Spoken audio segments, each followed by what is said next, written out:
안녕하세요. 든든의 쌀입니다. 오늘은 일반 분양과 조합원 분양에 대해서 알아보려고 합니다. 자주 들어보긴 했지만 특별히 관심 가지지 않으면 잘 모를 수도 있는 내용이니까 차근차근 비교해 볼게요. 재개발 또는 재건축 아파트를 이제 사려고 합니다.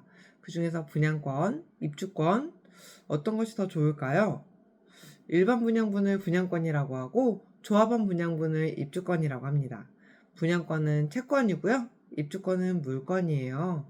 이런 이론적인 이야기 말고 실제로 매수할 때 어떤 차이들이 있는지 알아볼게요.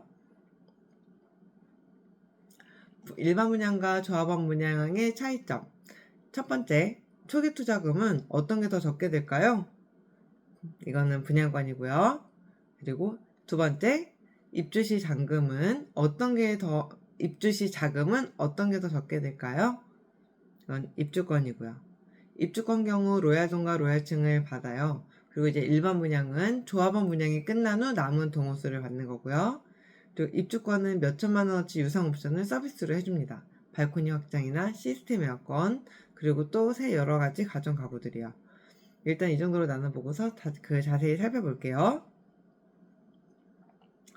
조합원 분양은 이제 조합원들은 보통 재개발이나 재건축 사업을 할 때 해당 지역의 기존 주택을 가지고 있는 소유자거나 토지 소유자들 또는 거주민들입니다.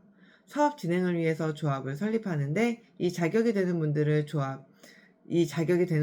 조합에 가입하게 됩니다. 재건축 재개발 사업은 이전 포스팅에도 말씀드렸다시피 기간이 많이 걸려요. 그리고 사업이 순조롭게 진행되면 좋겠지만 그렇지 않은 경우가 많아서 조합원들이 사업이 오래 걸릴 수 있는 리스크를 지게 됩니다. 그래서 이러한 조합원들에게 이것저것 위험 부담의 대가로 먼저 좋은 동호수와 여러 유상 옵션이 제공됩니다. 또 조합원 분양가는 일반 분양가보다 가격이 낮습니다. 사업 따라 경우 따라 다르지만 보통은 일반 분양가가 조합원 분양가보다 120%에서 200% 정도 높습니다. 장점으로는 초기에 투자할 경우 시세 차익이 큽니다. 청약 통장도 필요 없고요. 일반 분양가보다 더 저렴한 가격으로 구입 가능합니다. 그리고 로얄동과 로얄층을 먼저 선점할 수 있어요. 초기 투자금이 높은 대신 입주 시에는 상대적으로 부담이 적고요. 단점으로는요. 초기 투자금이 일반 분양에 비해서 많이 들어갑니다.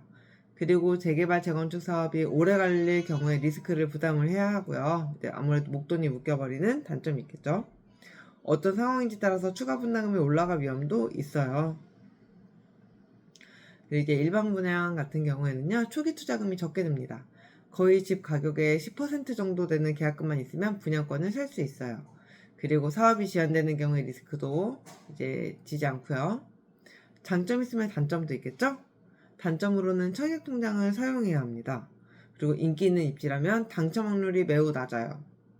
엄청난 경쟁률을 지치고 이겨야 합니다. 그리고 일단 조합원 분양이 끝난 후 나머지 중에 받는 거라 좋은 동호수가 아닐 확률이 많습니다. 가장 중요한 건 조합원 분양가에 비해 높은 분양가이고요. 유상 옵션의 경우도 모두 내 돈으로 해결을 해야 합니다. 초기 투자금이 적은 대신 입주 시에 자금 부담이 커지고요. 만약 내가 지금 계약금 정도의 돈만 있지만 지금 적금 붓고 있는 것이 3년 후쯤 끝난다든지 지금 수중에는 없지만 이러한 자금 계획이 있는 경우에는 일반 분양이 좋겠죠.